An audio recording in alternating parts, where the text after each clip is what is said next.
Padre, del Hijo, del Espíritu Santo. Un momento de reflexión.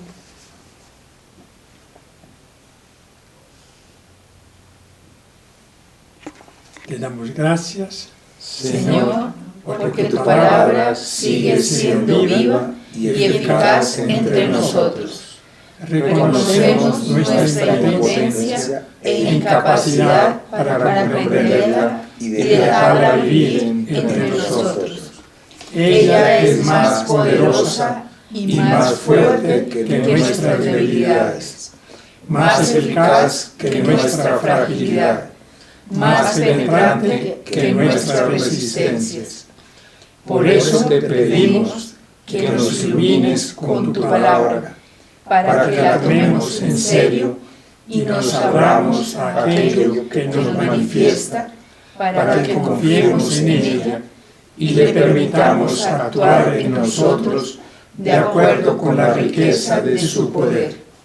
Madre de Jesús, que confiaste sin reservas, pidiendo que se cumpliera en ti la palabra que te fue dirigida, danos el espíritu de disponibilidad para que volvamos a encontrar la verdad sobre nosotros mismos. Haz que ayudemos a hombres y mujeres a encontrar la verdad de Dios sobre cada uno. Haz que la encuentren plenamente el mundo y la sociedad en que vivimos, las personas a las que queremos humildemente servir. Te lo pedimos, Padre, por Jesucristo, tu palabra encarnada, por su muerte y resurrección, y por el Espíritu Santo, que renueva constantemente en nosotros la fuerza de esta palabra. Amén. Muy bien. Bueno, empezamos hoy, entonces, el estudio del Evangelio según Juan. ¿Qué hemos visto hasta ahora este año? Del Nuevo Testamento. Una introducción primero al Nuevo Testamento, que nos ocupó bastante, 2 meses por lo menos. Luego, los milagros del Evangelio de Marcos. Siempre en el centro está la persona de Jesús. Los milagros de Jesús en el Evangelio según Marcos. Las parábolas de Jesús en el Evangelio de Lucas. Y vamos a ver el discurso de la montaña con las bienaventuranzas del Evangelio, según el Evangelio de Mateo. Y terminamos, culminamos el Nuevo Testamento, la parte de los Evangelios, con el Evangelio según Juan.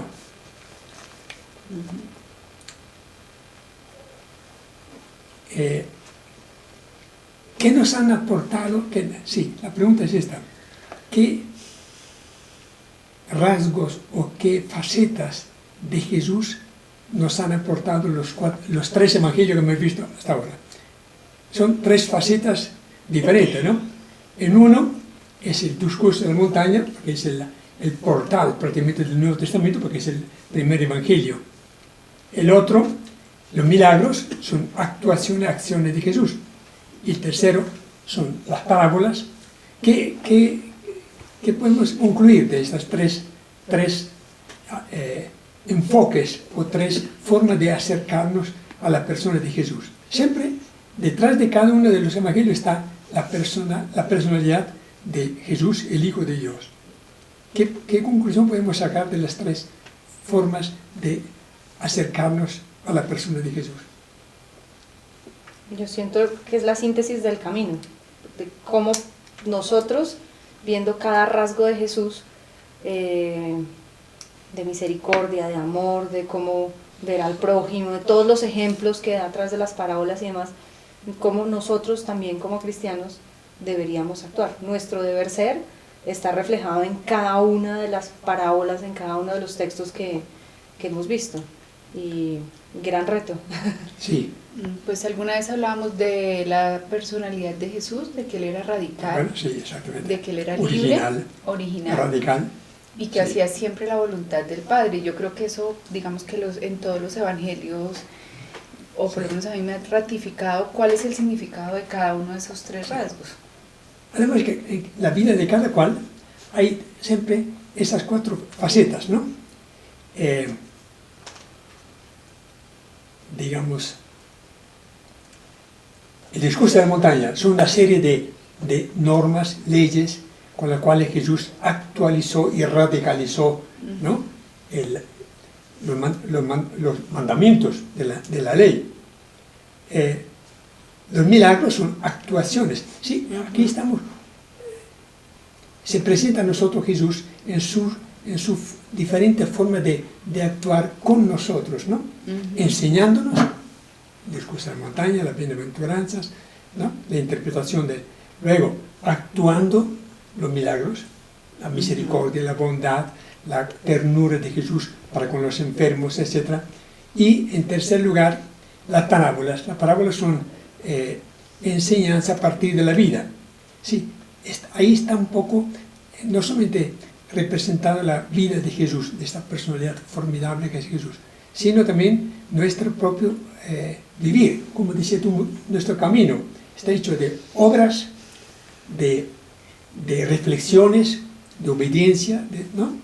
Y también de parábolas. Sí, la vida es una parábola finalmente, ¿no? De la experiencia de la vida uno puede llegar a conocer a Dios. Bueno, algo así. A mí me maravilla, Sí. a ver, cuando alguien sabe, y claro, por supuesto que Jesús viene de donde viene, y ve la riqueza, la verdadera felicidad, la verdadera alegría, la esencia, la verdad, y el resto del cómo no entiende, no sabe, y si le digo, entonces lo recursivo que tenía que hacer. Es decir, aquí bien se está acercando el reino de Dios, pero nunca explicó cómo era el reino de Dios, nunca lo explicó. Y le dio pistas para encontrarlo, Sí, pero parábolas. Sí, pero El milagro era el reino de Dios, está transformando la vida de ¿no? sí. No lo explicó, pero lo mostró con hechos para que ellos entendieran y para que el lenguaje de él llegara hasta nosotros. Es decir, que no fue una respuesta a los fariseos, escribas, a los pescadores de Sí, Sirene. no eran razones altamente teológicas, no explicaciones. No, No, muy sencillo, El era que hizo teología sofisticado. es Juan. Ahora, la segunda pregunta, ¿por qué? Pongámoslo en los pantalones del apóstol o del autor del cuarto evangelio. Teniendo ya un evangelio cortico, pero muy, muy claro, además que era el testimonio del apóstol Pedro, el evangelio de Marcos. Teniendo Juan ya, porque conocía, muy probablemente, dicen los críticos, conocía el evangelio de Marcos y de Lucas. Conocía. Muy probablemente no conocía el evangelio de Mateo, aunque Lucas y Mateo han escrito en el medio. ¿Por qué Juan quiso escribir un cuarto evangelio teniendo ya 3 testimonios muy fieles, muy fidedignos de la vida de Jesús y de su mensaje? ¿Cuál sería la razón por la cual Juan se atrevió, digamos, o se le midió a un otro evangelio muy diferente de todos los demás? ¿Cuál sería la razón? yo sé. La inspiración del Espíritu Es Santo. que No hay respuesta, pero tal vez sí, porque si él le fue comunicado las cosas más profundas Sublimes. de relación del Padre, el Hijo, el Espíritu Santo, y tuvo que tener una revelación profunda. Entonces, bueno, vamos a comunicar eso y Como llenando un vacío. sí, Llenando un vacío que él no encontró.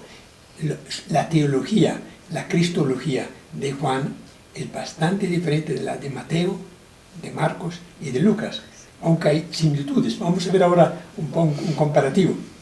Pero imaginamos que Juan, a partir de la revelación que tuvo personalmente, llámese Juan el apóstol o Juan el discípulo amado, pensó que faltaba algo, que había que enfatizar más sobre la persona, sobre la procedencia, la procedencia de Jesús.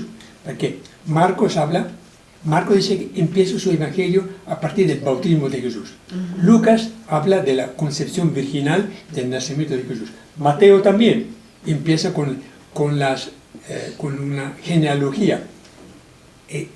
Juan se brincó todo esto y colocó el origen de Cristo ya en el Padre, en el principio. En el principio era la palabra. Entonces, posiblemente vio el espacio útil para su comunidad hacia el año 90 o 110 para hablar de Jesús en términos un poco diferentes. También, Sí. de repente, después de Pentecostés, después de todo lo que ya vivieron, después de saber como testigos oculares, algunos todavía y demás, podían ya empezar a profundizar en qué significaba todo lo que estaba antes como de base, para poder ir a lo más profundo y trascendente del camino, porque cómo cambias la vida, yo creo que Juan tiene una cantidad de respuestas un poco más sofisticadas, profundas, podríamos decir, y definitivamente inspiradas por el Espíritu Santo, sin duda. Porque uno puede decir, a mí me encanta o me satisface mucho más el Jesús de Nazaret concreto que presentó Marcos a partir de las confidencias que le hacía Pedro, el discípulo más cercano a Jesús. Es muy posible que alguien diga, a mí me encanta más el Jesús de Nazaret de Marcos. Otro diría, no, pero la dimensión de misericordia que tiene Lucas es formidable, su parábola, lo hemos visto en las últimas 5 parábolas. Otro diría, pero falta mucho, falta el fundamento del discurso de la montaña de Mateo. Entonces, cada uno se ha acercado a Jesús a partir de unas premisas propias personales o viendo que la comunidad cristiana de él necesitaba algo más. ¿De dónde vino este Jesús? ¿No? Bueno, son preguntas que nos caben. Yo quisiera leerle una introducción de San Agustín, que saqué de este libro, saqué gran parte de estos 3 libros, notas. San Agustín, hablando del Evangelio de Agustín, dice, del Evangelio de San Juan, de los 4 evangelios, o mejor, de los 4 libros de un mismo evangelio, el apóstol San Juan, merecidamente comparado con el águila, el símbolo del águila, en el sentido espiritual, es el que ha remontado su exposición a un grado más alto y más sublime, queriendo con ello elevar también nuestros corazones. San Agustín es genial. Los otros 3 evangelistas hablaron del Señor como de un hombre que pasa por la tierra, y poco dijeron de su divinidad. Pero Juan, se elevó no solo sobre la tierra y sobre los espacios aéreos y celestes, sino sobre los mismos escuadrones angélicos e invisibles potestades, llegando hasta aquel por quien fueron hechas todas las cosas, diciendo, en principio era el Verbo, y el Verbo estaba en Dios. Dijo cosas en consonancia con este comienzo, hablando de la divinidad del Señor, como ningún otro había hablado antes. Devolvía el agua que había bebido. Ten en cuenta que el apóstol inclinó su cabeza en el corazón de Jesús ante la última cena, como si arrimó la boca a tomar el agua viva de la revelación de Jesús. Pues no es en vano se dice de él, en ese mismo evangelio, que en la cena estaba recostado sobre el pecho del Señor. Bonita la presentación de Agustín, ¿no? Sí. Sí, no sé, Sí. discúlpenme, no hay algunos exegetas que dicen que realmente el evangelio no pudo haber sido el mismo Juan que fue apóstol. Vamos a ver ahora todas las opiniones. Es un punto que vamos a tratar hoy, porque vale la pena. Porque si es el apóstol, fue él quien ganó. O sería que, como no se dice quién fue que recostó su cabeza en el pecho de Jesús, sino fue el discípulo amado. De repente el discípulo amado no era el apóstol Juan, sino otro, un amigo, secreto amigo, que estuvo presente en la última cena. Hay diferentes opiniones sobre esto, de modo que en ambos casos el Evangelio refleja una intimidad con Jesús y un acercamiento con la palabra de Dios que realmente nos deja estupefactos. Muy bien. Vamos a empezar con en la página 4 del tomo 1. Son 2 tomos. Usted tiene solamente depende, así, aquí está, la introducción, es la introducción. Hay que dar una respuesta. ¿Por qué Juan escribió el Evangelio? De repente aquí hay una. Dice, lo saco de este señor Juan José Bartolomé, un español sacerdote que escribió introducción al Evangelio. Saqué gran parte y también del tema de Barrett, etc. Dice, para encuadrar mejor el Evangelio de Juan y su obra literaria, las Evangelio, 3 cartas y Apocalipsis, son cuatro obras de él, es preciso tener en cuenta los acontecimientos históricos. ¿En qué contexto histórico escribió Juan? Algunos piensan que el apóstol pudo haber escrito mucho antes que el año 90 o 100, cuando se ubican, pero muy probablemente el Evangelio fue escrito al final del último tercio del primer siglo, entre el año 70 y 90. ¿Cuáles fueron los acontecimientos que indujeron a escribir? Primero, la muerte de los representantes más cualificados del cristianismo. Había muerto. En el año 64, 67, murió Pedro en Roma, Pablo, Santiago en el año 44 y Juan, muy probablemente también el propio apóstol, al cual se atribuye el Evangelio. Si es que Juan es el autor, siempre está la duda. Dice, entre los años 60 y 64, los dirigentes de la Carta de los Gálatas, dice, San Pablo llama a estos personajes las columnas de la comunidad. Desaparecen del escenario. Entre ellos están Pedro, Santiago, Juan y Pablo. A raíz de su muerte surgieron en las iglesias locales otras figuras que dieron al movimiento cristiano una mayor variedad y pluralismo. ¿Quiénes son? Lucas, Marcos, Mateo y el autor del cuarto evangelio. ¿Pablo murió en qué año? Sí. Pablo viene del año muy pronto, 37 después de Cristo, pocos años después de la resurrección, hasta el año 64. 64 de Pablo. Las primeras obras que circularon entre la comunidad fueron las de Pablo, las cartas. Las cartas a los tesalonicenses, las Gálatas, etc. Entonces, la muerte de los 4 principales apóstoles, que eran las columnas de la iglesia, ocasiona que otras personas quieran recoger las palabras y la tradición de Jesús de Nazaret en sus evangelios. Una de las razones por las cuales se escribió también el cuarto evangelio. Segundo, la destrucción de Jerusalén y la catástrofe judía del año 70 tuvieron consecuencias sin precedentes tanto para el judaísmo como para el cristianismo. Por supuesto, al destruirse, ¿cuántos documentos fueron incendiados de la Torá, de los escritos de los judíos posteriores, de los profetas, a causa del incendio del templo y de Jerusalén? Y luego de la salida, los cristianos huyeron antes que Jerusalén fuera incendiada. Los primeros a salir fueron fariseos y cristianos. Los cristianos, por supuesto, porque los apóstoles no querían perder la vida. Los apóstoles habían ya desaparecido. Es el año 64, murieron los apóstoles. Cuando se destruyó Jerusalén, ya no existían los 4, pero muy probablemente habrán habido otros apóstoles en Jerusalén. Todos salieron para Antioquía y para Samaria, ¿no? Bueno, a partir del año 70, la comunidad cristiana, extendida por todo el mundo, tuvo que presentarse poco a poco como una religión independiente. Tengan en cuenta que los cristianos, ante las autoridades romanas, eran una secta del judaísmo. Según ellos, los cristianos eran simplemente una secta. A partir de la separación de la sinagoga y del cristianismo, los cristianos aparecen como una nueva religión, ante todo ante las autoridades. Tengan en cuenta que los judíos gozaban de ciertos privilegios ante la autoridad romana. No tenían que prestar servicio militar en la religión. Tenían derecho a cultivar su propia religión en la sinagoga, en el templo.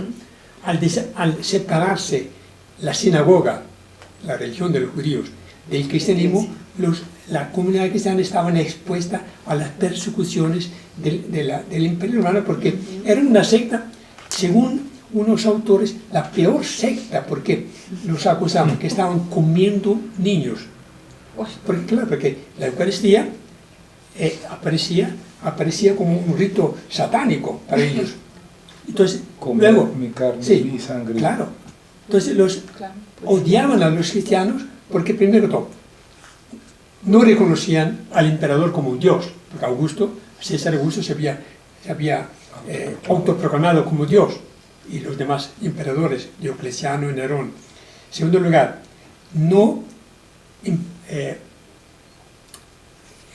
las causas por las cuales eran odiados, porque no reconocían la autoridad, eso finalmente, la autoridad de Roma, y cultivaban unos ritos, unos cultos objeto de muchas dudas de parte de porque Plinio, uno de los cónsules en Asia Menor, dice que los cristianos son una secta muy rara, ¿no?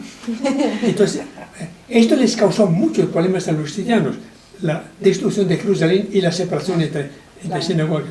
Tercero, el retraso de la parusía, del retorno de Cristo, proporcionó serias dificultades a las comunidades cristianas que habían predicado el pronto retorno de Jesús. En San Pablo y también en los demás evangelios da a entender que Cristo regresaría muy pronto. El hecho de que no se cumpliera hasta el año 100 este retorno empezó, los evangelistas y los cristianos empezaron a interpretar de una forma diferente la parusía y los tiempos escatológicos. Por lo tanto, esto implicaba escribir evangelios que dieran que explicaran un poco por qué Cristo se está demorando tanto, siendo que el evangelio da a entender, y las cartas de San Pablo, ante todo la carta de los tesalonicenses, da a entender que sería inminente el retorno de Jesús. Entonces, los evangelios respondían a esta inquietud. Hay que esperar, hay que dar una nueva interpretación. Bueno, tuvieron que formular una nueva comprensión de la parusía. Cristo ha venido, sigue viniendo y vendrá definitivamente un día en la gloria. La interpretación que dan, ¿no? No hay que interpretarlo como algo muy inminente. Cuarto elemento, la aparición de las primeras herejías, el gnosticismo y docetismo. De una vez le voy a decir, ¿en qué consiste? ¿Qué decían los gnósticos? La primera herejía muy difundida en todo el orbe cristiano. El gnosticismo es una doctrina filosófico-teológica de salvación del hombre, difundida en los 3 primeros siglos de nuestra era. Supone el dualismo ontológico de bien, el Dios, y del mal, el mundo. El hombre encierra una chispa divina que ha de ser liberada de su cárcel mundana para obtener una salvación transmundana. Esta liberación se realiza por etapas del conocimiento arcano con la ayuda de intermediarios escalonados. Florecieron en numerosas escuelas, influyeron al menos por oposición en algunos escritos del Nuevo Testamento. El gnosticismo, esta herejía. Por lo tanto, para hacer frente a esta herejía, muy probablemente Juan escribió su propio evangelio. ¿Sí? Sí, y también porque los gnósticos piensan de algo como una autosalvación. Eso es muy sencillo entender, y de una vez que nos sirva para discernir, cuando le salgan a uno con una de estas, el gnosticismo te lo pintan paralelo casi que el evangelio, pero al final es uno matando el ego, es uno autosalvándose y es uno supuestamente haciendo la tarea. El protagonismo. Uno es el protagonista y el evangelio y Cristo es todo lo contrario, es el Espíritu, es Dios y no soy yo. Ahí está la gran diferencia. Y la salvación viene del conocimiento, por eso habla de docetismo. En la medida que yo conozca las intimidades de Dios, yo me salvo. No es la fe, es el conocimiento. Es el conocimiento y es lo que yo haga, mi poder y mi auto. Fue muy difícil contrastar esta corriente filosófica en ese tiempo. Bueno, entonces, se impuso una tarea de reflexión para discernir la doctrina transmitida por los testigos oculares de las doctrinas espurias. Hacía falta que los evangelios definieran claro lo que es tradición de los apóstoles sobre Jesús y lo que son doctrinas contrarias, herejes. Otra razón por la cual se escribió el evangelio, según este autor, la vida eclesial se institucionaliza. San Pablo habla en las cartas que antes de abandonar las comunidades de Asia Menor, imponía las manos sobre los cristianos más representativos de la comunidad y los dejaba la comunidad bajo su guía. Por lo tanto, empezaron a haber episcopos y presbíteros y diáconos, hasta diaconisas, dicen algunos, porque San Pablo habla de la diaconisa Febe, que muy probablemente era la representante de una comunidad de Asia. Bueno, entonces, para asegurar la conservación del depósito de la tradición apostólica, la tercera generación de cristianos, contemporáneos de Juan, tuvo que organizarse como comunidad jerárquica. Las 3 cartas de San Juan hablan claramente que había una jerarquía que había que respetar. Lo veremos en cualquier momento. Otra razón. En ese contexto, histórico, surgieron los evangelios según Juan, las 3 cartas y el Apocalipsis. Entonces, la muerte de los representantes de los apóstoles, la destrucción de Jerusalén, la separación entre sinagoga y la comunidad de cristianas, la aparición de las primeras herejías y la institucionalización de las comunidades fueron las muy probables causas por la cual Juan se puso ante su computador y empezó a escribir su evangelio. Muy bien. La teología juánica, el último renglón, es eminentemente cristológica. Es decir, subraya más que todo la divinidad de Cristo y su preexistencia. Entonces ya tenemos que en un contexto histórico cómo surgiría en Juan. Por supuesto, todo está dicho en palabras muy pobres, porque es Dios, el propio Espíritu Santo, después de Pentecostés, el que inspiró, sea a Marcos como a Mateo, Lucas y a Juan, en la redacción de sus evangelios. Muy bien. Hablemos ahora del Evangelio según Juan. Entramos ya en el tema. El Evangelio de San Juan, el libro como tal, el texto, el papiro, es el que goza de la documentación manuscrita más antigua. Lo que se encontró de los evangelios fueron papiros. No existía todavía el papel carta, ¿no? Es el más antiguo de todos los papiros del Nuevo Testamento hasta hoy descubierto y publicado. Se le llama el papiro 52, porque contiene el texto de Juan, capítulo 18, 31, 33, en el anverso, y de Juan 18, 37, 38 en el reverso. Perdón, el documento del Evangelio, antes de conocer los Evangelios de Marcos, Mateo y Lucas, apareció en el desierto de Egipto este papiro con unos breves pocos textos de Juan. Lo que indica que Juan era conocido ya desde muy temprano, antes de que se conocieran los demás Evangelios. Se remonta a la primera mitad del siglo II y fue encontrado en Egipto. Más tarde se descubrieron otros textos de Juan, fechados en torno al final del siglo II, que contienen 2/3 del mismo Evangelio y están bien conservados. Teniendo en cuenta que el papiro se presta mucho para que sea... y más en el desierto. Ambos testimonian la titulación. Miren aquí. Evangelium κατά Ioannem. Sí, Evangelio según Juan. Lo que indica que los evangelios, los papiros que fueron llevan el nombre de Juan, no del discípulo amado ni de ningún otro. Esto es un argumento muy poderoso para atribuir a Juan, hijo de Zebedeo, hermano de Santiago, la autoría del Evangelio, porque aparece a fines del primer siglo este documento. El texto completo del Evangelio según Juan lo encontramos en los códices vaticanos, códices llaman los documentos escritos, también en papiro, y en el sinaítico, y en el de Besa, en 3 importantes códices que se conservan, parte en el Vaticano y parte en el Museo de Londres, se encuentra el texto total hasta el capítulo 21 del Evangelio. Por lo tanto, el Evangelio de Juan está muy bien acompañado de documentos muy antiguos, ¿no? Bueno, género literario, aquí vamos a... Perdón, una pregunta. Sí. Aquí dice sí, que es la documentación manuscrita más antigua Sí. del Nuevo Testamento. No, no, porque ya estamos circulando las cartas de San Pablo. Es que las Sí, primeras sí. fueron las de San Pablo, ¿no? Sí, de los evangelios. De Sí, los los 4 evangelistas. evangelistas. Las cartas eran anteriores. Sí. Pablo empezó a escribir en el año 51 sus cartas. Por lo tanto, si esto aparece en el año 90-100, Sí. ya en la comunidad estamos circulando cartas y posiblemente, no conozco, posiblemente el Evangelio de Marcos de repente, ¿no? Pero de Juan tenemos un documento más antiguo manuscrito. Bueno.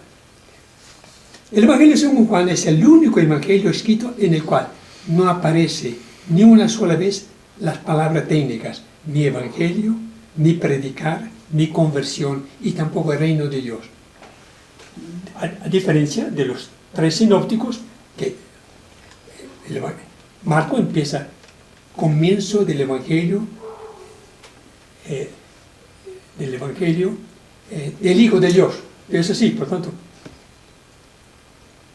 La palabra Evangelio aparece en esos 3 sinópticos. Tiene muy poco material en común con los Evangelios sinópticos, de los cuales Juan no tomó ni siquiera una perícopa, ni siquiera una frase. Por lo tanto, es totalmente original. Además, mientras que los Evangelios sinópticos centran la actividad de Jesús en Galilea, el Jesús de Juan actúa ante todo en la región de Judea, en Jerusalén, y pasará 2 Pascuas en Jerusalén, mientras que los sinópticos presentan un solo viaje de Jesús a Jerusalén, donde muere. Sin embargo, su género literario es evangelio, buena noticia, pero un evangelio peculiar. Juan ofrece datos históricos muy importantes sobre la vida de Jesús, y a veces los datos históricos de Juan son mucho más verosímiles que los datos que nos ofrecen Marcos, Lucas y Mateo. Y sobre esto yo le voy a entregar un documento con el cual ya empezamos a entrar, que es el léxico de Juan. Gracias. Vienen textos, vienen nombres griegos y... ¿no? Gracias.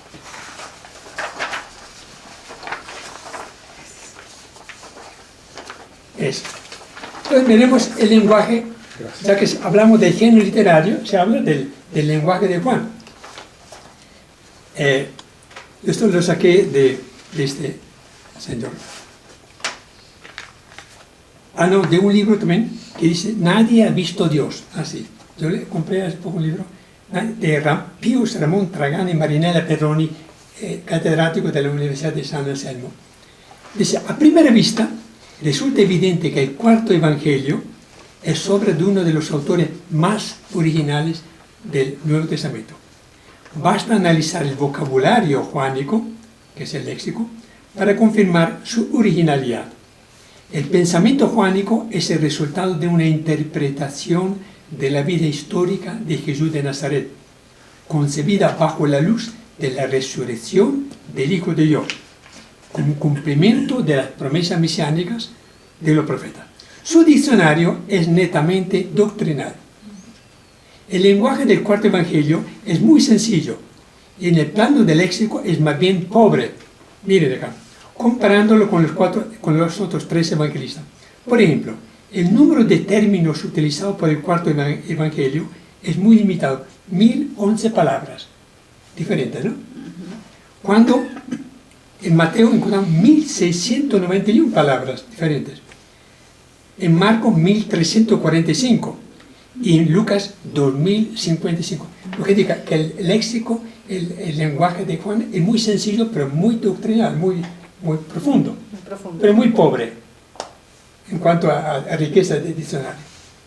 Su diferencia reside en el hecho que en el cuarto evangelio tiene un léxico con alto contenido cristiano. Los autores del libro proponen los principales términos que utilizan el autor del cuarto evangelio. Aquí vamos a divertir un poco en griego, ya que Jorge ya hizo sus pinitos en griego. Pensamos, la primera palabra que encontramos, ologos. Aquí lo traigo en griego. Ologos significa el verbo, la palabra, ¿no? En todo el Nuevo Testamento, solo Juan y solo en el prólogo, el término logos con artículo, o logos, ¿no? aparece precedido del artículo determinativo, refiriéndose así a una sola persona, no cualquier palabra, sino la palabra. El término logos en griego puede significar palabra, relato o reflexión. Jesús no solo es el Mesías, aquí está la gran diferencia de la profundidad de Juan, el enviado del Padre, que en cuanto profeta pronuncia palabras, como Jeremías, Isaías, Elías pronunciaban palabras de Dios. Solo que Él es el verbo. La diferencia es total. Preexistente junto a Dios, que se ha hecho carne en el hombre Jesús de Nazaret. Su obra es obra de Dios. Jesús es el enviado de Dios, por tanto, mediante Dios mismo se manifiesta en el tiempo y en la historia. En el centro del prólogo del Evangelio destaca la expresión el verbo se hizo carne. Fundamental. Voy a leer luego algo de Ratzinger que explica muy bien. La obra que el hombre Jesús ha realizado en la tierra continúa después en la obra del Espíritu Santo, presente, aunque invisiblemente, en los creyentes en la comunidad cristiana. Para Juan, el itinerario de Jesús está en lo siguiente: salí del Padre y vine al mundo. Ahora dejo nuevamente el mundo y voy al Padre. Dios, el Padre, es el principio y fuente de todo. El Padre es mayor que yo, en el sentido, no que es mejor ni más antiguo. ¿Desde cuando Dios es Padre? Siempre existía la palabra, pero es mayor porque de ahí empezó. Fue antes, desde siempre. Eso. Del Padre proviene la iniciativa salvífica de Dios. Tanto amó Dios al mundo que no dudó en entregarle a su Hijo único para que todo el que crea en Él no perezca, sino tenga vida eterna. Pero aquí me voy a tomar el lujo de leerle algo que este gran filósofo, teólogo y pontífice, que es el Papa, escribe sobre el logos. Sobre el logos. Porque vale la pena, a nosotros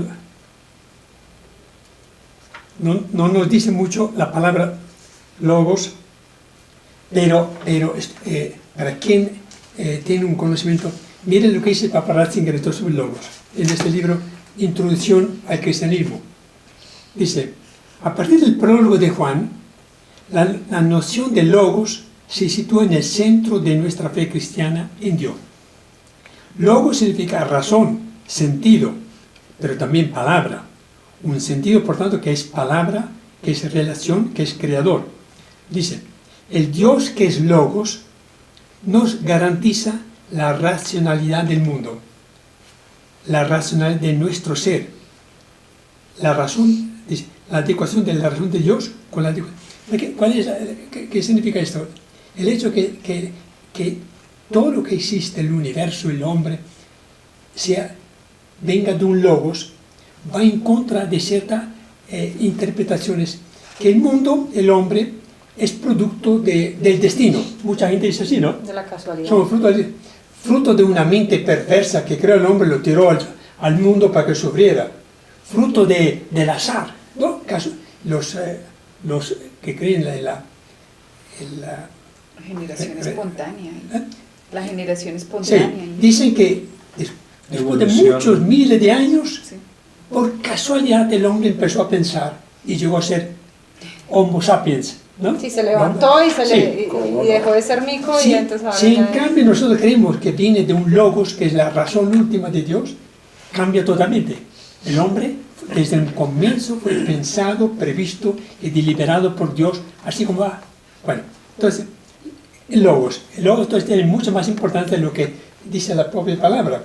Aparentemente la palabra era desde el principio, pero si pensamos que opina la gente dice no, nosotros somos, con la muerte termina todo, nosotros somos una X, casi que un accidente. Un cero a la izquierda, en otra palabra, a pesar de que somos inteligentes. Bueno, dice acá, el mundo procede de la razón, y esta razón es una persona. Ahí está, cambia totalmente. Si el mundo es un fruto de una razón superior, y esta razón es una persona y esa persona es amor, cambia totalmente nuestra vida. Porque una razón fría daría lugar a algoritmos Matemáticas. Pero si esa razón es una persona, y esa persona es amor, cambia totalmente nuestra perspectiva del mundo y de nuestra vida. Esto es lo que nos dice la fe bíblica acerca de Dios. La razón puede hablar de Dios, debe hablar de Dios, pues de otro modo se amputa a sí misma. De este modo se llega al concepto de creación. El mundo no es solo esa malla, se refiere un poco a la filosofía de los aztecas o de los mayas, no es un absoluto, no es en absoluto la interminable rueda del sufrimiento, porque los griegos pensaban que no había historia, la historia era un continuo, la rueda que empezaba, y cuando llegaba a su volvía otra vez como las fatigas de Sísifo, ¿no? ¿Se acuerdan de la mitología? Para ellos la historia no tenía un comienzo ni un fin para los griegos. En cambio, para nosotros la historia empieza en un determinado momento, ¿no? Bueno, dice, el logos es algo positivo, es a pesar de todo el mal que hay en el mundo, y a pesar de todo el sufrimiento, es bueno, y es bueno vivir en él. El Dios que es creador y que se expresa en su creación, le da también sentido y orden al obrar humano. Más abajo dice, la fe en el logos, la palabra que existía en el principio, comprende el ethos, la moral, la ley. Cada uno se rige por una ley, como responsabilidad. Uno no está aquí para hacer lo que le da la gana. Como respuesta a la palabra, nuestro comportamiento es una respuesta a esta palabra que Dios dijo al comienzo, y le aporta su racionalidad y su sentido esencial. Para la gente que dice, ¿quién me manda a ser honesto, recto, etcétera? Pero si nuestra vida es una respuesta a esta razón última inicial, cambia totalmente. Yo tengo una responsabilidad para con Dios, para con mis hermanos. Luego dice, si para la imagen que sean de Dios, dice, entonces la inseparabilidad de la fe en Dios y de la fe en el Hijo hecho hombre Jesucristo resulta nuevamente corroborada. Más adelante, pero si distanciamos completamente a Dios y a Cristo, si Cristo es un simple hombre que vino, un gran hombre, un superhombre, ¿no? Pero no tiene nada que ver, no es Dios, entonces se plantea la duda de si Dios puede realmente estar tan cerca de nosotros y si es capaz de abajarse de tal modo. Mucha gente pregunta, ¿será verdad que Dios, que está en una dimensión infinitamente superior, se abajó tanto en la persona de Jesús para hacerse nuestro compañero, nuestro hermano? Mucha gente no cree, porque piensa, Dios está muy frente al lejano.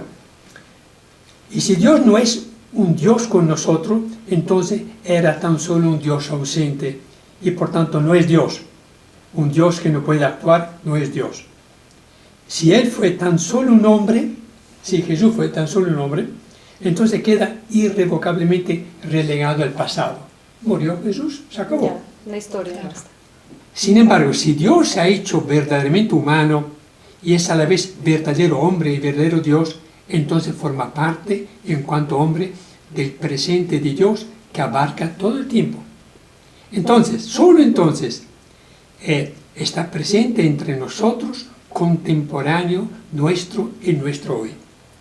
Mira la importancia entonces de analizar un poco lo que significa la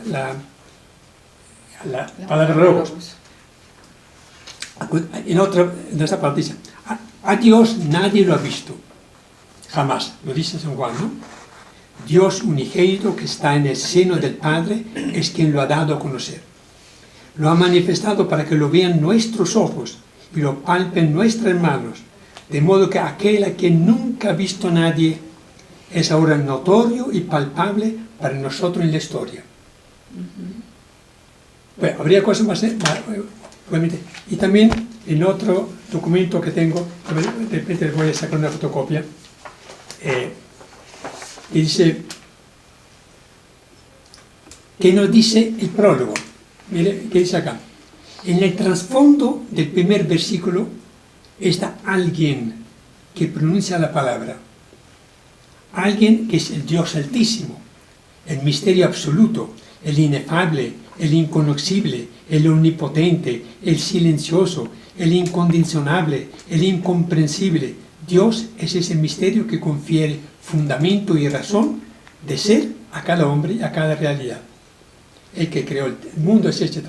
Entonces, cuando nosotros leemos a otra pregunta que se hacen muchos, ¿será verdad que nosotros con nuestra pequeña inteligencia, capaz de muchas cosas, por supuesto, somos capaces nosotros de conocer a alguien que es de otra naturaleza, con otra forma de ser, que está infinitamente lejano?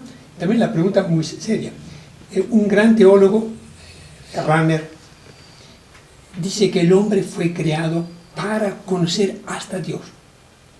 Uno dice, pero es un encuentro muy bonito, pero ¿será que el hombre es capaz de conocer un ser infinitamente, como decía, altísimo, absoluto, inefable, inconocible, si el propio Evangelio dice que a Dios nadie lo ha conocido sino Jesús?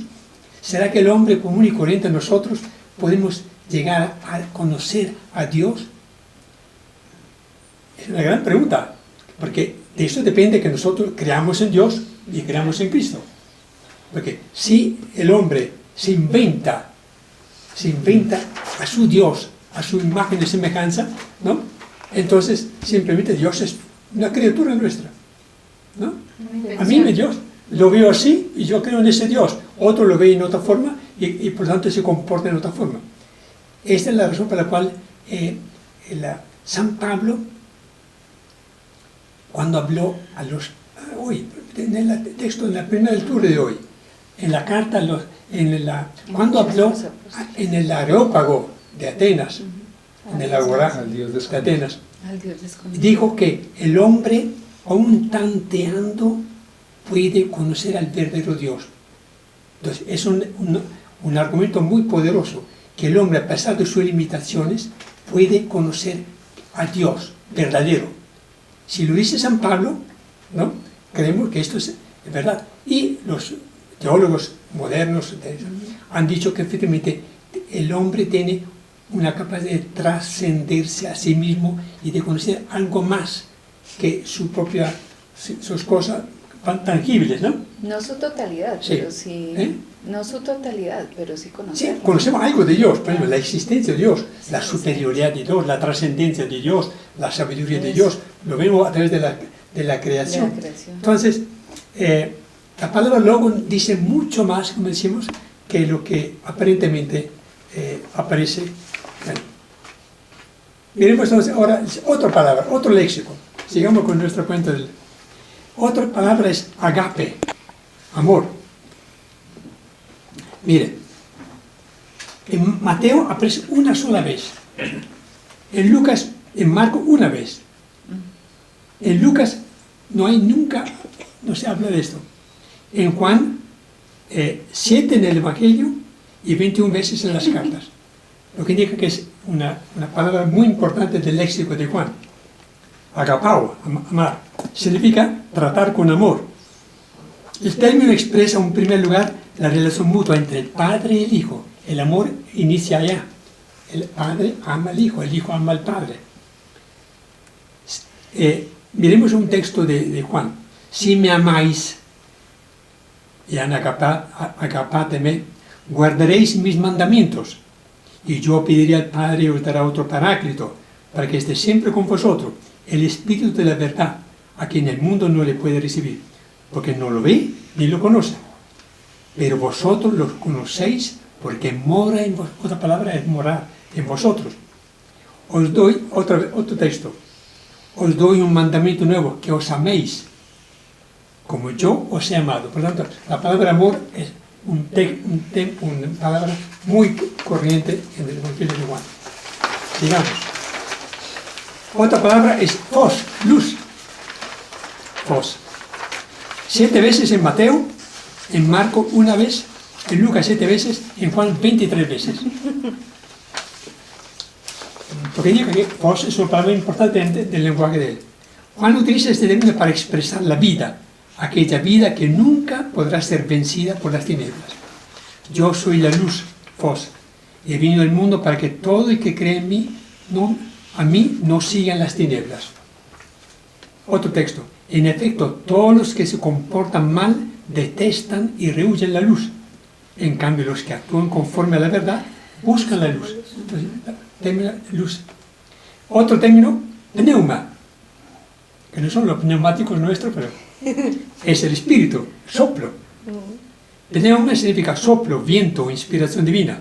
El término semítico equivalente es ruah. En el Nuevo Testamento indica la fuerza divina, el don de Jesús después de la resurrección. El Pentecostés es la venida del pneuma.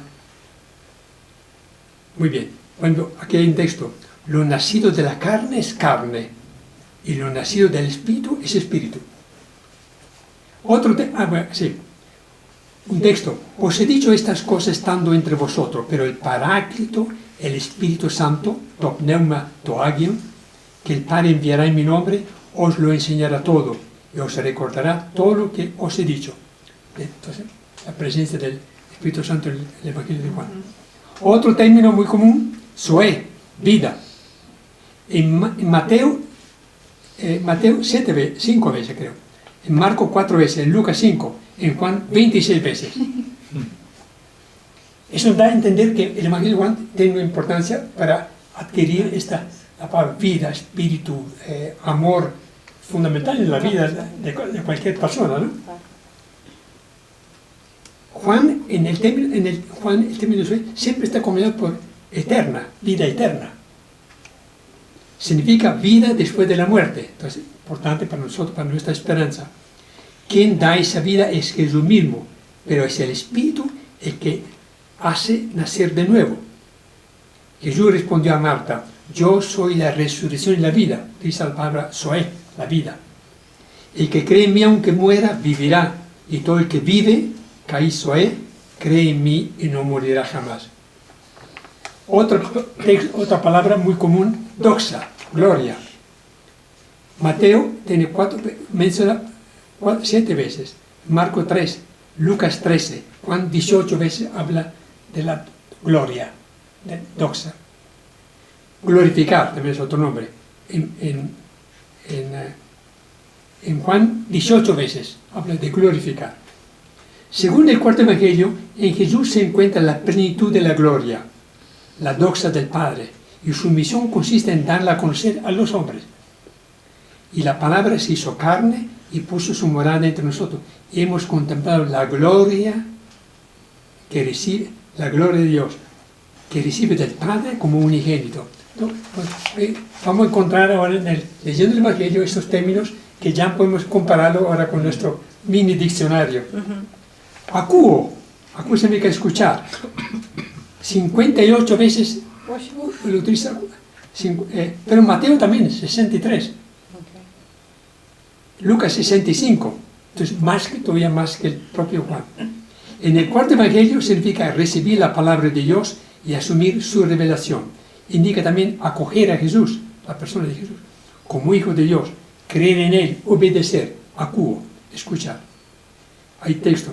¿Por qué no reconocéis mi lenguaje? ¿Por qué estáis impedidos para escuchar? Pregunta Jesús, ¿a escuchar mis palabras? Otra palabra, pisteuo, que significa creer. Por supuesto, la fe debe ocupar un puesto en Juan 98 veces. Respecto a Lucas 9, Marcos 14, Mateo 11, significa ir a Jesús, pisteuo, recibirlo, escuchar su voz, conocer. Miren el texto que viene. Pero a todos los que recibieron la palabra, les dio poder de ser hijos de Dios, a los que creen, pisteuin, en su nombre. Muy bien, sigamos con esa bonita, aculeteo, se utiliza la Z, significa seguir, en Juan 11 veces, significa ir tras de alguien, Quien sigue a Jesús no camina en las tinieblas. Quien sigue, ¿no? Tener comunión de vida con Él. Jesús dice a Pedro, tú sígueme. Cuando le pregunta, ¿y qué va a pasar con Juan? Le pregunta, tú sígueme. Tu accoleseis moi, ¿no? Bueno. Entolé, otra palabra, es el mandamiento. Comunión de propósitos. Este es el mandamiento que recibí de mi Padre, entolé. Otra palabra, martireo. Hay palabras mártires, ¿no? Dar testimonio. En Juan 33 veces. Juan el Bautista es un testigo que da testimonio en favor de Jesús. También las escrituras y las obras de Jesús dan testimonio que las obras vienen del Padre. Hay un texto acá. Y Juan dio testimonio diciendo, he visto el Espíritu que bajaba como una paloma del cielo. Testimonio. Otra palabra, meno, que significa permanecer. Es sinónimo de habitar, conservar la fe, mantenerse. Miren el texto. ¿No creéis que yo estoy en el Padre y que el Padre está en mí? Las palabras que os digo, no las digo por mi cuenta. El Padre que permanece en mí. Permanecer. Es el que realiza las obras. Otro término muy común, macetai, los discípulos. El término debe relacionarse con Jesús, el Maestro. Los discípulos, macetai, son ante todo los 12, que el mismo Jesús había elegido como representantes del nuevo Israel. Son los testigos de su resurrección. El texto que va a continuación. Después de esto, se fue Jesús con sus discípulos al país de Judea. Otro término común, bastante común en el Evangelio, crisis, que significa división. Significa distinguir, separar, juzgar. En el Nuevo Testamento Jesús es causa de división entre quien se pone de su parte y quien está contra él. El texto que sigue. Porque Dios no ha enviado a su Hijo al mundo para juzgar, crisis, sino para que el mundo se salve. Otra palabra, scotía, son las tinieblas. La oposición entre luz y tinieblas aparece desde el inicio del Evangelio de Juan y evoca el inicio del libro de Génesis. Al comienzo había caos, tinieblas, y Dios creó la luz, ¿no? Significa la oposición entre los que acogen al unigénito Hijo del Padre, que es la luz, y por eso no caminan en las tinieblas, y aquellos que prefieren las tinieblas porque sus obras son malas. El texto que sigue, yo soy la luz del mundo, la persona que me siga no caminará en la oscuridad, sino que tendrá luz de vida. Otro término muy común a Juan, semeion, es el signo. Los milagros son signos que llevan a la fe. En griego significa signo. La Biblia de los 70 traduce la palabra hebrea prodigios, milagros, eventos extraordinarios con la palabra semeion. Para los sinópticos, semeion significa una manifestación celestial que da testimonio de Jesús. En Juan, en cambio, semeion se relaciona con los milagros de Jesús. Sus obras son signos de otra cosa. Tienen un simbolismo sacramental. Cuando la boda de Caná, el agua convertida en vino, tiene que ver con la Eucaristía, ¿no? Los signos exigen la profundización de la fe. Este es el comienzo de los signos, dice Juan cuando cuenta la boda de Caná, que realizó Jesús en Caná de Galilea. Signos. Tiene otro, cosmos, es decir, muy común también nosotros, mundo. Tiene un doble significado. En sentido positivo significa el universo, cielo y tierra, las cosas creadas. El término cosmos tiene también una connotación negativa. Designa a los seres humanos alejados de Dios, aquellos que no lo conocen y que rechazan el mensaje de Cristo. El mundo es el reino cosmos de Satanás, dice Juan. Y finalmente, el último término, amartía, pecado. Remite a la actitud de los jefes de los judíos que quieren la muerte del enviado, la ceguera voluntaria de los fariseos, la oposición del mundo. Si fuerais ciegos, no tendrías pecado, amartía. pero como decir que veis, vuestro pecado sigue en vosotros. Y entonces que quise hacer este mini diccionario para que cuando le encontremos leyendo el Evangelio, vayamos a buscar el significado de la palabra, porque en Juan da mucha énfasis, digamos, estos términos que son muy comunes en su lenguaje. Excelente, gracias, Emilio. Sí. Una pregunta. Sí. Los textos que se encontraron en el desierto en papiro... En griego. ¿En Todos griego? en griego. Todos en griego. Todo el Nuevo Testamento, de los Evangelios de Marcos hasta el Apocalipsis, todos son en griego. Por lo tanto, ahí la ahí la preocupación importancia. de que Jorge aprendiera El griego koiné. a Koiné. Era el griego comercial, el griego popular, no era un griego de Platón, de Aristóteles, sino era un griego manual. Del pueblo. Del pueblo, para que los evangelios los entendieran todas las personas que lo leyeran. Muy bien, entonces hablamos de que en el papiro 52 encontramos un texto de Juan. A ver, aquí vamos más abajo. Bueno, más abajo, ¿vale? Dice, difiere en muchos aspectos de los sinópticos, ¿no? Bueno, más abajo. Juan no narra ni un solo exorcismo de Jesús. Llama la atención. No tiene parábolas. No habla del Evangelio. No habla de conversión. Y no habla de los exorcismos. Muy raros este Jesús en el Evangelio de Juan. En cambio presenta relatos de milagros desconocidos de los sinópticos. Por ejemplo, la boda de Caná es únicamente la cuenta de Juan. ¿Así? La resurrección de Lázaro es exclusiva de Juan. La curación del ciego de nacimiento. Pero de los 29 milagros que cuentan los sinópticos, Juan no cuenta sino 3. La curación del funcionario real, la multiplicación de los panes, el camino sobre las aguas. Coincide con los sinópticos en 3 milagros y cuenta otros 3 milagros que son propios de su costal. Discurso de Jesús. En la presentación de los discursos de Jesús, los sinópticos nos ofrecen breves sentencias, como en Mateo.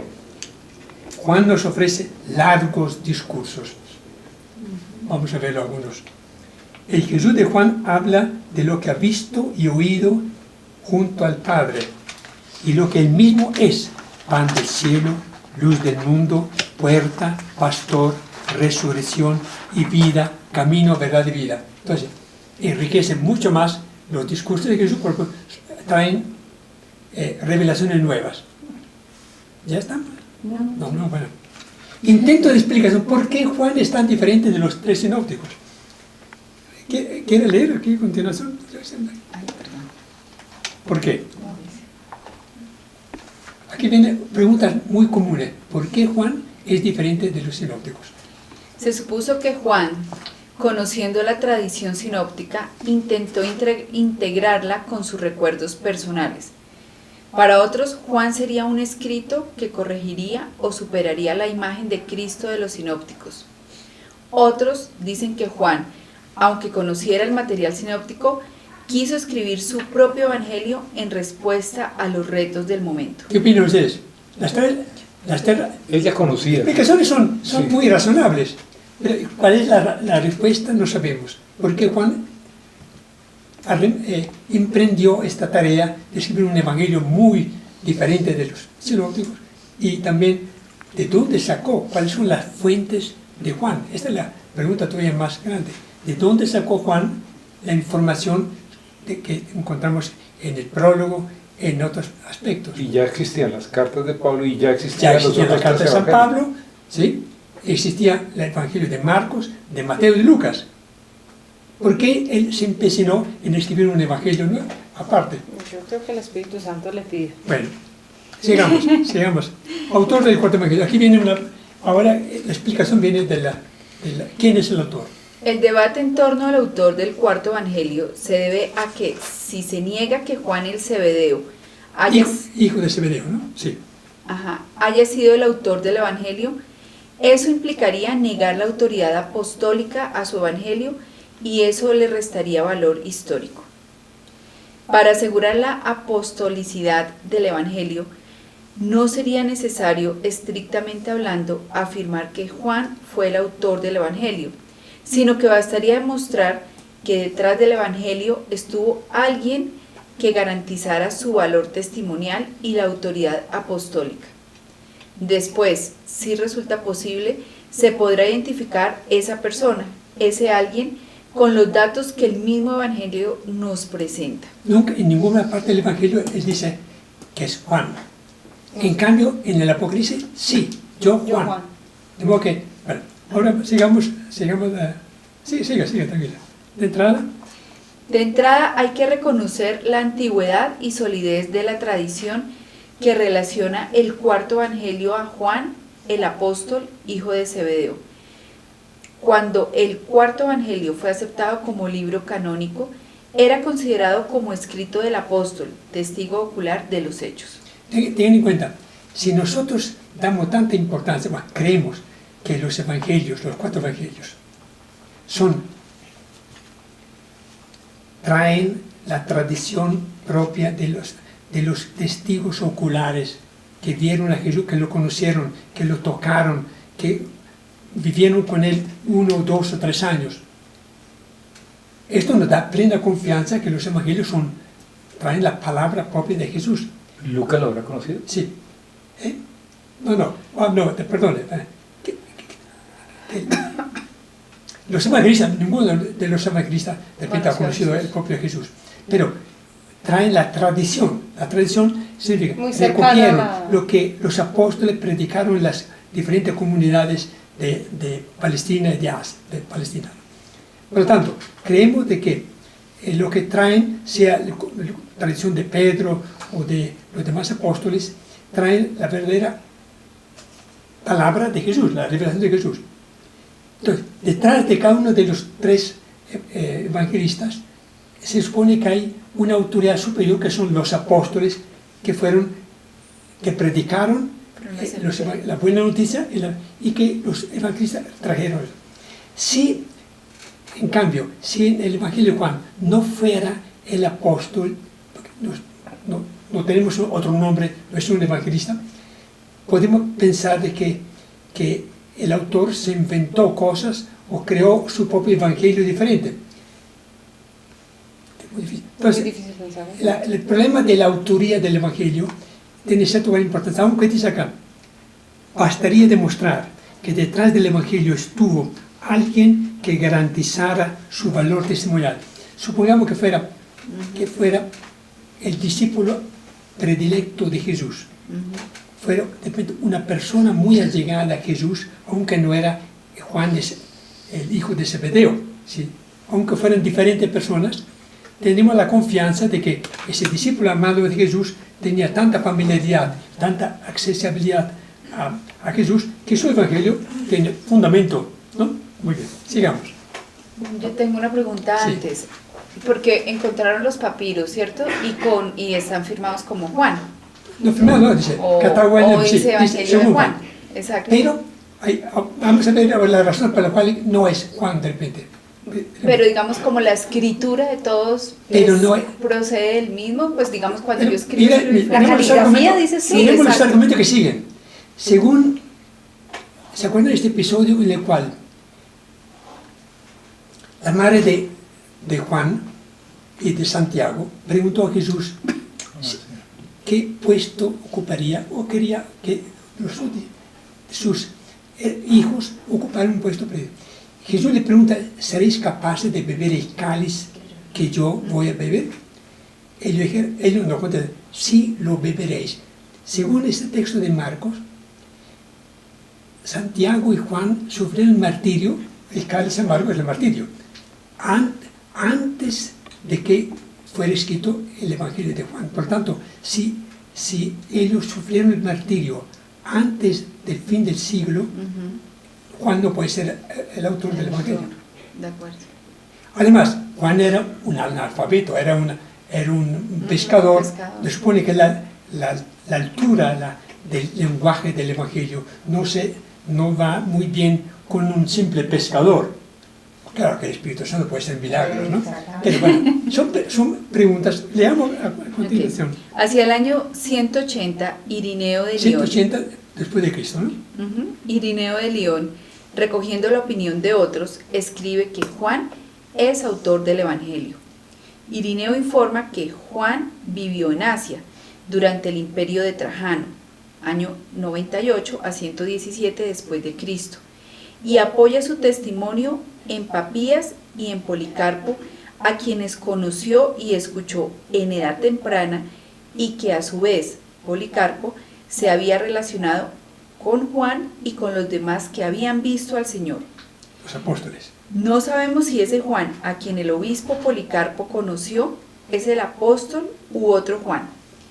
Llama la atención que su carta a los filipenses, Policarpo no hace ninguna alusión a su familiaridad con el apóstol Juan o con cualquier otro apóstol. Entonces, se enreda mucho más el cuento porque Ireneo confirma que Juan es el autor, pero no sabemos cuál de los dos Juanes. Si Juan, el presbítero, autor del Apocalipsis, posiblemente, o Juan el apóstol.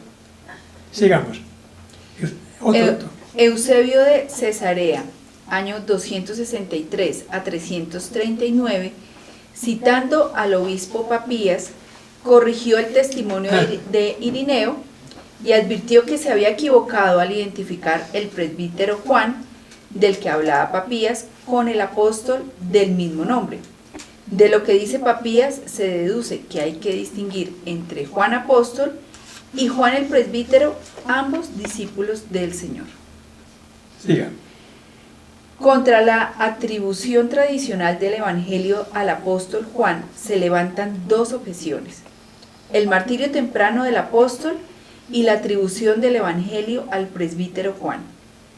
La muerte temprana de Juan estaría apoyada en Marcos 10:39. Eso de que te conté, ¿no? Contra la primera objeción está el testimonio de Pablo, que en Gálatas 2:9 supone a un vivo Juan en la reunión de Jerusalén hacia los años 49.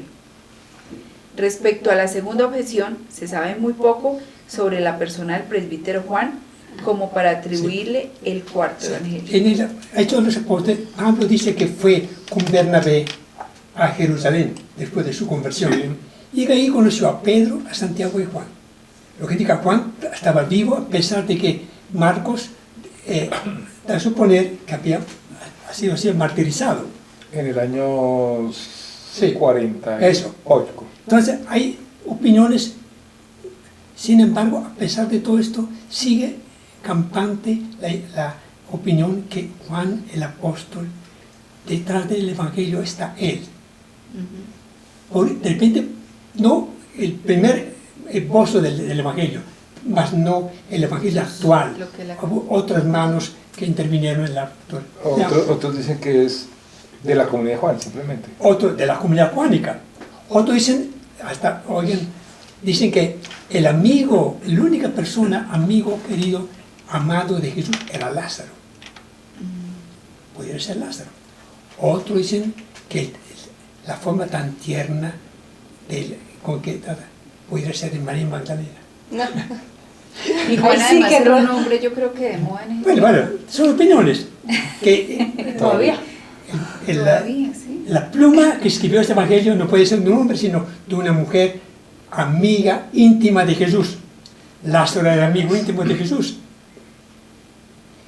Otro dice que había otro amigo amado de Jesús, que no era ni Juan ni Lázaro, el cual era muy amigo del sumo sacerdote, porque eso fue él que hizo entrar a Pedro en el patio donde Pedro la embarró. No le negó. Sí, las tres negaciones. Leamos lo que dice acá.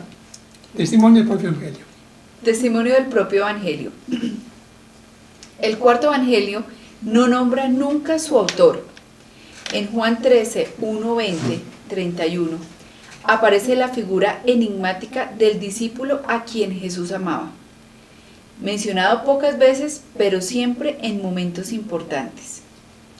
En Juan 13, 23, 26, ese discípulo se recuesta sobre el pecho de Jesús y logra que desvele quién será el traidor.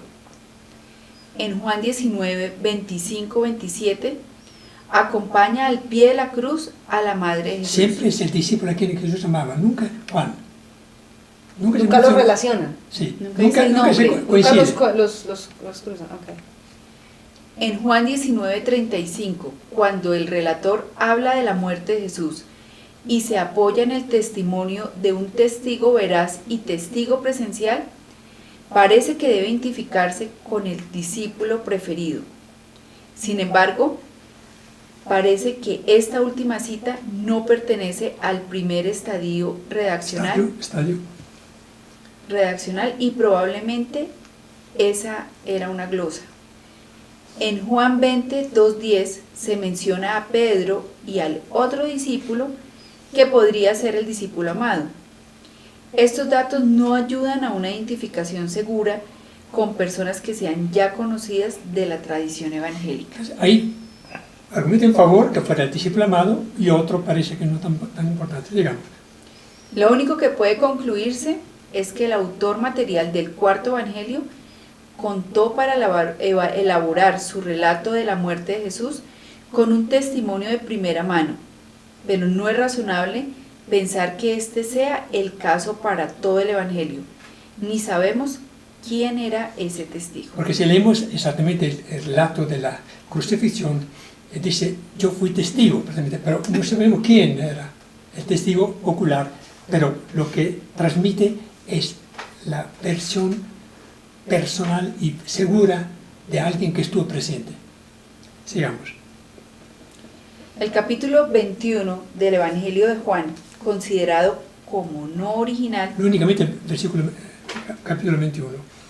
ofrece también información sobre el discípulo amado. Según el testimonio de Juan 21, el autor del cuarto evangelio sería el discípulo amado, quien además fue testigo ocular de lo relatado. Pero esta manera de atribuir la paternidad del evangelio a este discípulo preferido de Jesús confirma la diversidad del autor entre ese capítulo y los restantes. Sí, porque el capítulo 21 fue agregado más tarde, ¿sí? Un buen número de investigadores siguen pensando en el apóstol Juan como lo afirma la tradición. Él sería el mejor situado para desempeñar la función de discípulo amado de Jesús. Primero, porque es uno de los 12, pero esta identificación choca con dificultades reales. Juan Zebedeo era iletrado, Hechos 4:13, algo que no se conjuga bien con el estilo y la reflexión teológica del cuarto evangelio. Además, no se entiende cómo habría de omitir dos escenas claves de las que habría sido testigo: la transfiguración y la oración en el Getsemaní. ¿Por qué omitió, si fue importantes. Juan el apóstol, por qué omitió dos escenas trascendentales? Aquí hay otra propuesta más recientes, digamos, dos propuestas. Dos propuestas atendibles. Ambas parten del mismo presupuesto. Descartan que un Galileo, Juan de Zebedeo, de origen rural y formación exclusivamente judaica, haya podido redactar un libro en griego de las características de Juan. Ambas coinciden en identificar al autor del Evangelio con el nombre de Juan. ¿Cuál de Juanes?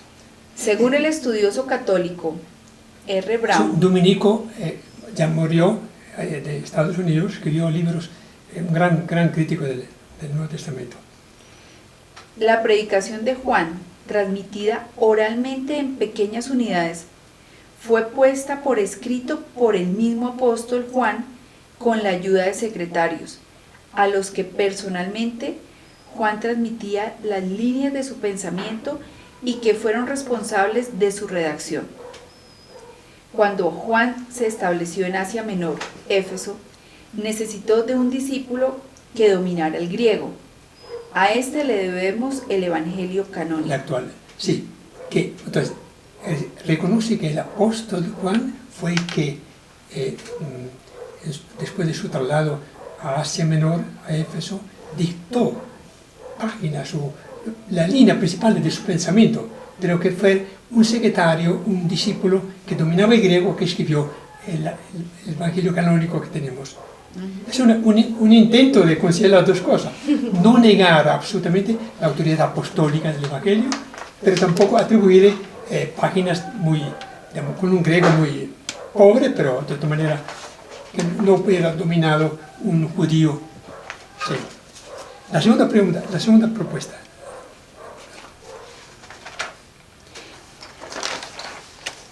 La segunda propuesta identifica al autor del cuarto evangelio como el presbítero Juan, nacido en círculos aristocráticos de Jerusalén. Habría muerto en Éfeso en edad muy avanzada, de ahí el apodo presbítero.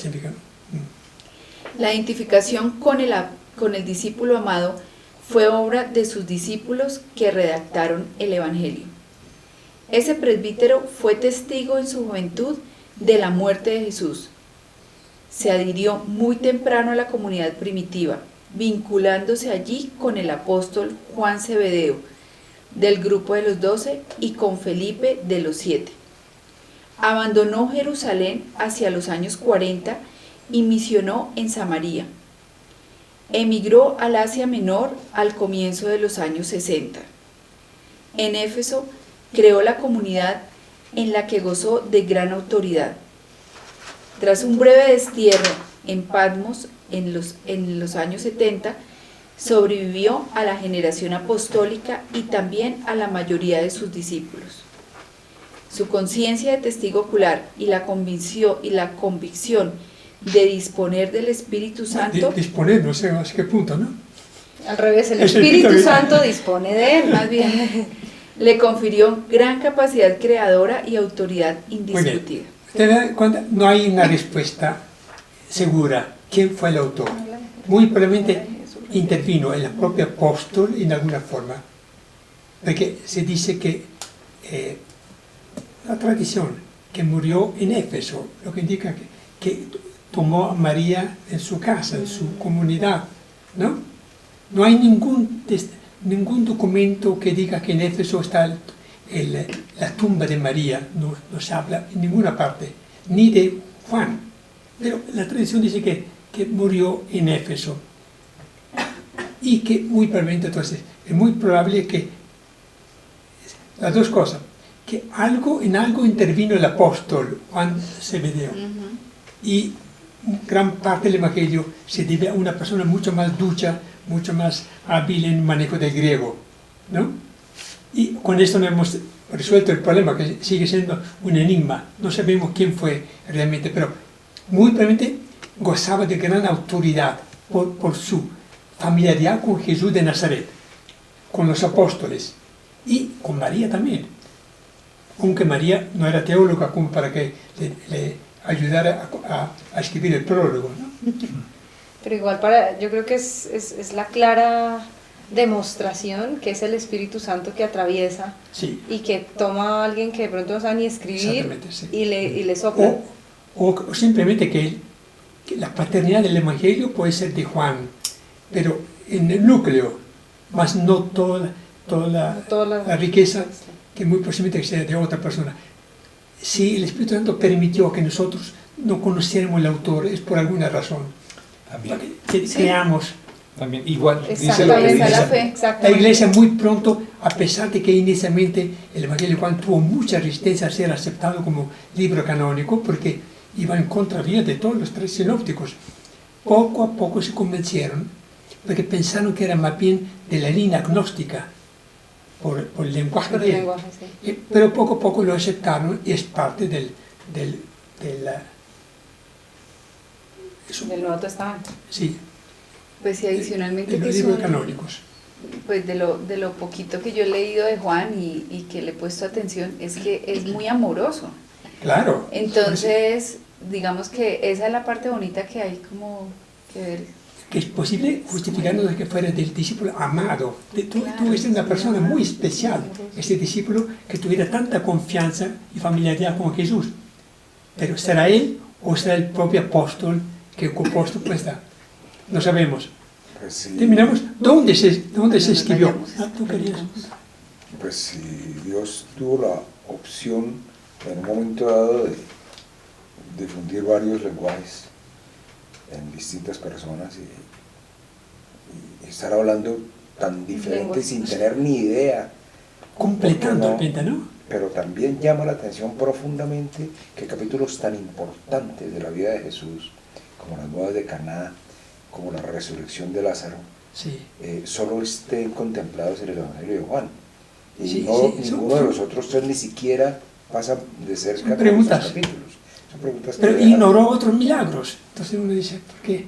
Ante todo, estos dos episodios, la transfiguración, Pedro habla de la segunda carta, según Pedro, habla de la transfiguración, fue testigo.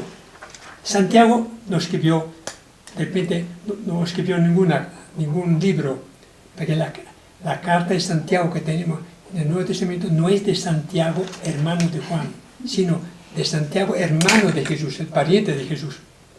Por lo tanto, Santiago fue el primero que sufrió el martirio en el año 44. No sabemos si Juan poco pudo haber acompañado. Bueno, ¿dónde es? Lugar de redacción.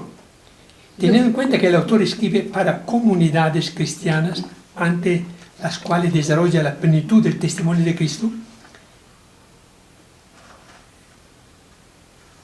son tres las posibles hipótesis. Siria, por la supuesta influencia gnóstica. Siria con capital de Antioquía, ¿no? Egipto, por la amplia difusión del Evangelio de Juan. Ahí se encontró el papiro 52. O Asia Menor, Éfeso, donde se cree que vivió algún tiempo Juan o el discípulo amado.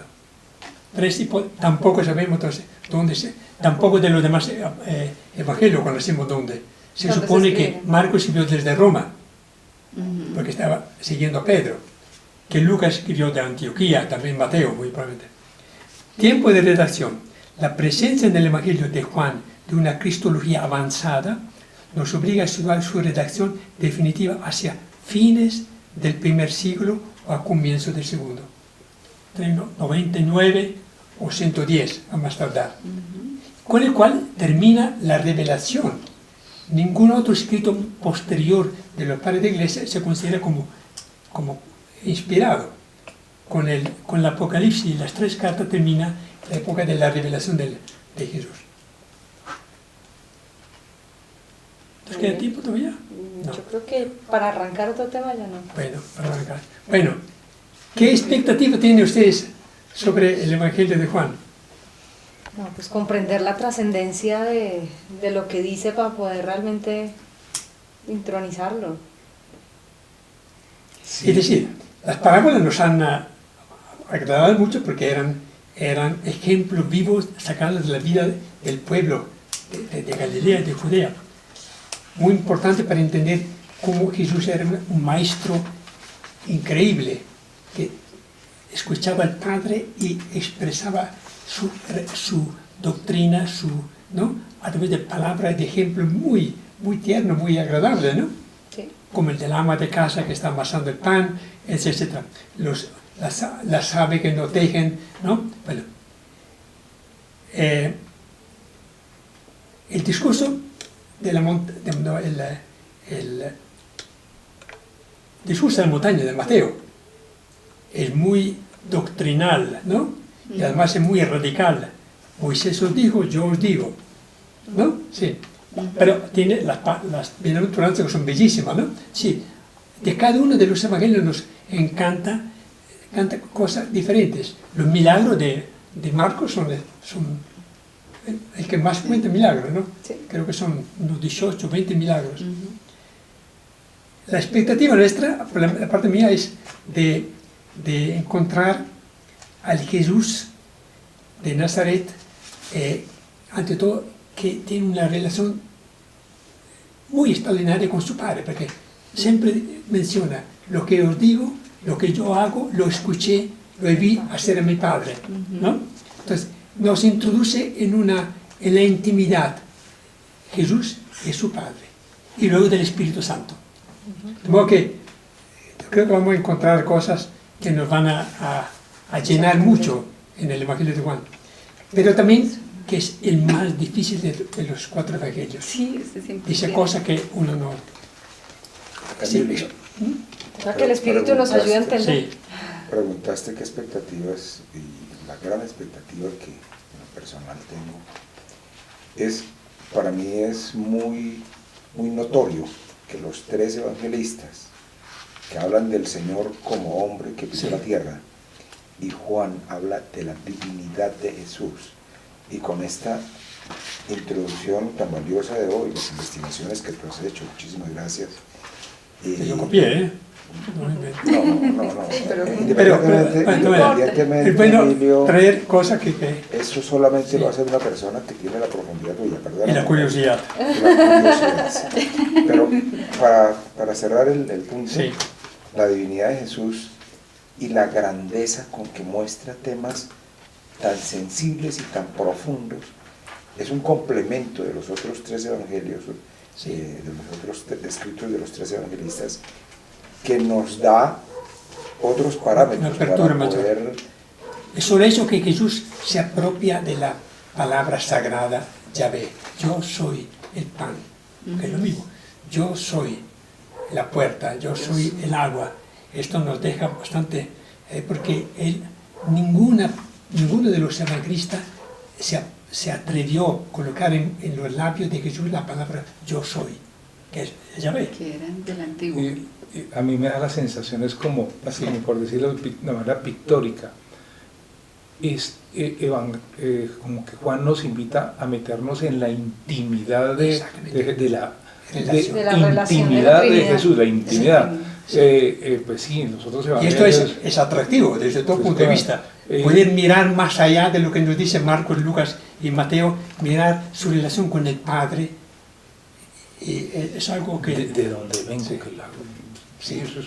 Pues yo creo que como tú mismo decías en un inicio, que si la humanidad tenía como la capacidad de conocer, es que yo creo que Juan nos lleva un pasito más adelante y nos sigue obviamente empujando a conocer, pero ya un Jesús un poco más divino, como tú dices, más profundo, pues que yo siempre pienso que pues que nunca vamos a acabar, por más tiempo que tengamos de seguir estudiando.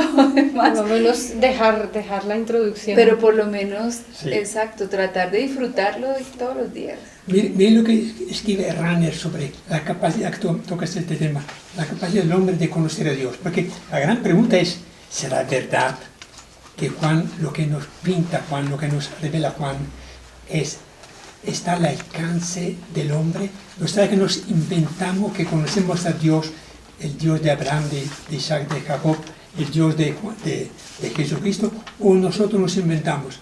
Dice que Rahner, es un gran teólogo, el hombre, a pesar de su finitud, son muy limitados, se encuentra siempre conducido hacia adelante de sí. Él puede preguntar sobre todo y anticipar preguntas sobre todas las cosas. Finalmente, el hombre pregunta sobre todo. Por eso la ciencia es producto de la curiosidad y de la inquietud del hombre. Tan pronto él se plantea un horizonte finito de preguntas, ya lo ha superado.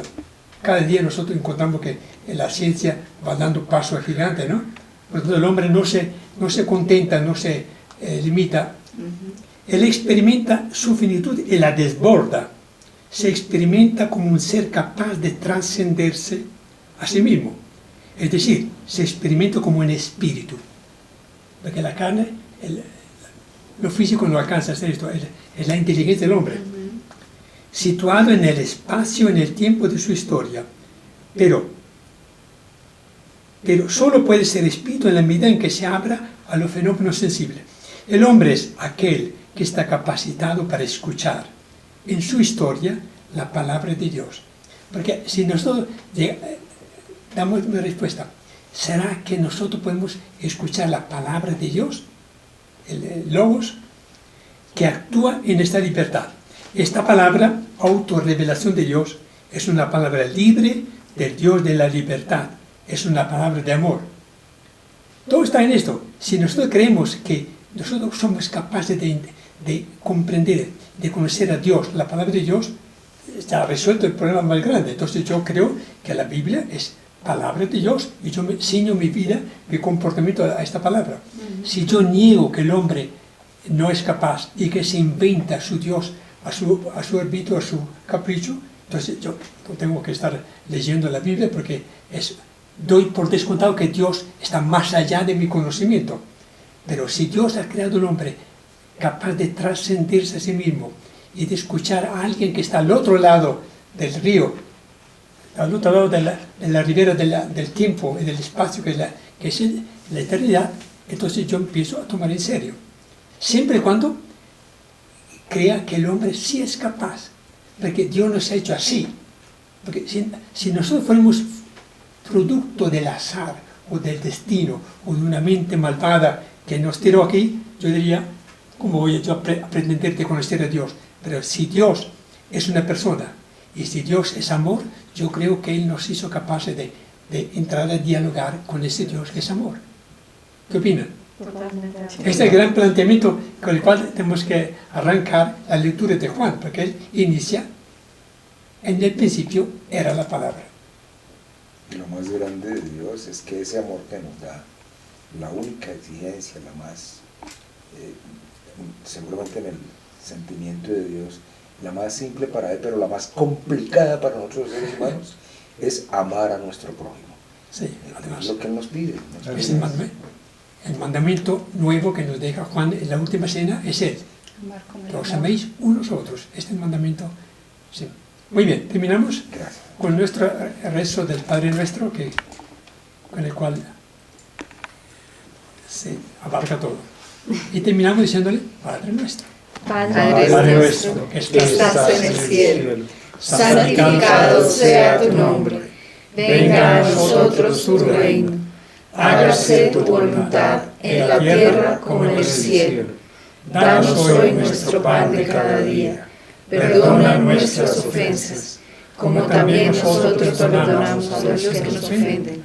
No nos dejes caer en la tentación y líbranos del mal, Padre nuestro. El Padre, del Hijo. Del Espíritu ¿Y por Santo. qué Juan no trajo el Padre Nuestro en su Evangelio?